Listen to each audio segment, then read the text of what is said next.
What's up, YouTube? Israel back in with a quick video. Today I'm going to do another first impressions. Yeah, I've been doing a lot of first impressions lately, but here I've been getting my hands on a lot of samples and decants lately, and I've really just been wanting to give some stuff a try.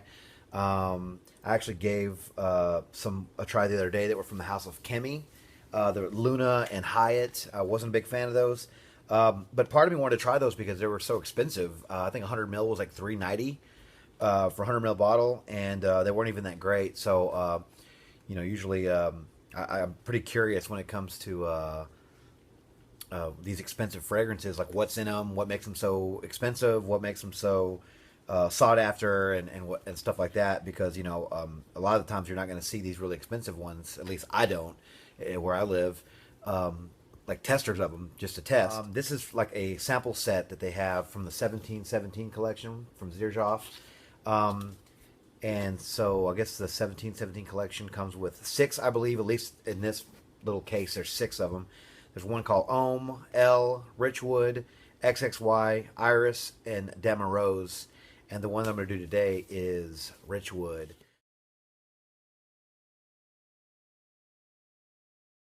Now, a little bit of a backstory on Richwood.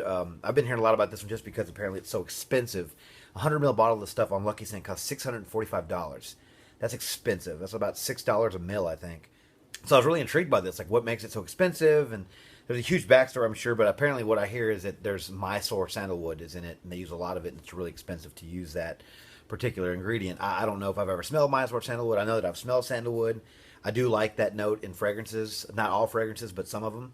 So I was really curious, like, man, this must be like the best sandalwood ever in the world. I mean, for $645 for a 100 ml bottle, it's got to be some good stuff. It was released in 2010. It's considered a woody Chypre. The nose is Chris Maurice.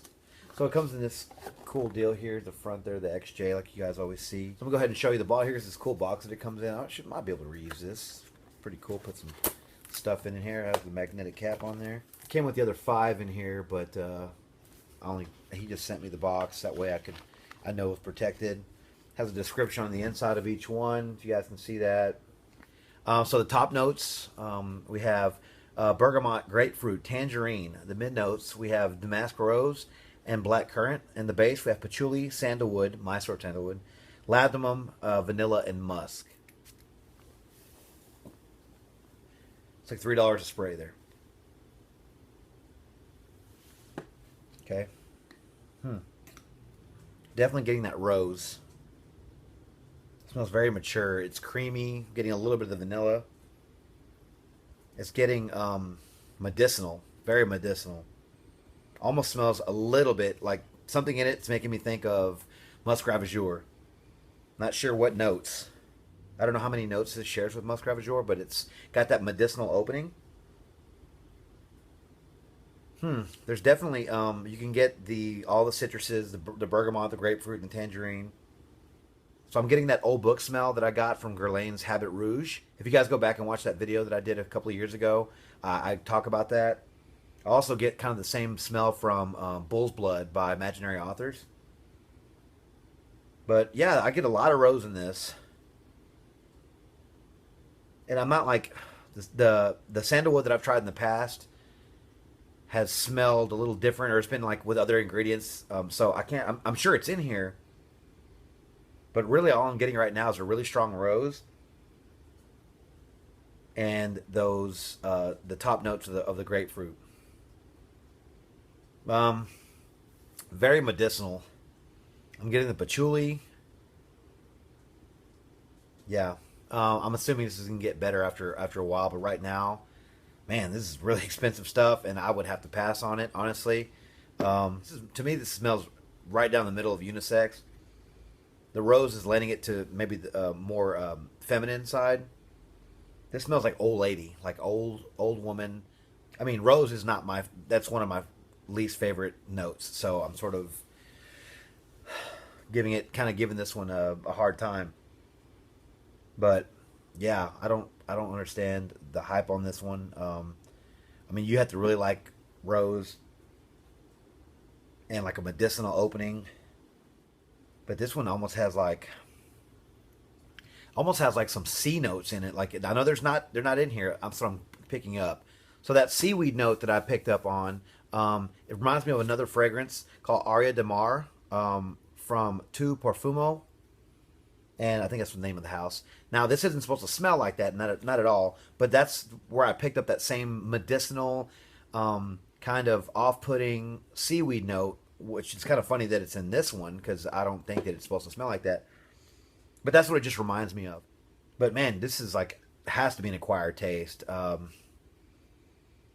I can't imagine anyone like wanting to put this on and like thinking that they're going to get complimented on it. It has to be a personal favorite. Like you just love the smell of this.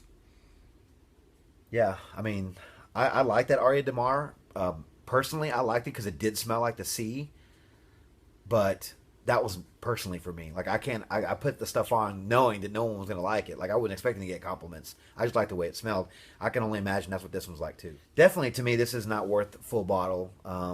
Definitely not worth $645 for a full bottle.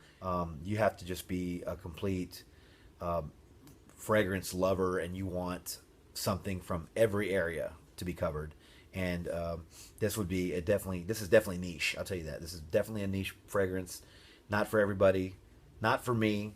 Part of me wants to maybe even wear it out just to see if I get anything. I doubt it.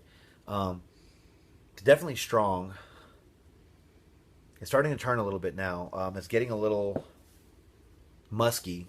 The musk is starting to come out in this. So it's getting like that sweet musk. Yeah. I mean, like I said before, this is going to be an acquired taste. I think that this is acquired taste. I can see why some people might like this. But compliments, I don't think so. It smells like it has good staying power, though. Like it has good longevity. Maybe good performance, but yeah. So anyway, that was Richwood from the house of Xerjoff. Let me know if you've tried this one. What do you think about it? Please leave comments below. Thanks again for watching, guys. Thanks again for subscribing, for all the positive comments and everything. You guys are great. Thanks for watching. And until the next video, you guys take care. Thanks.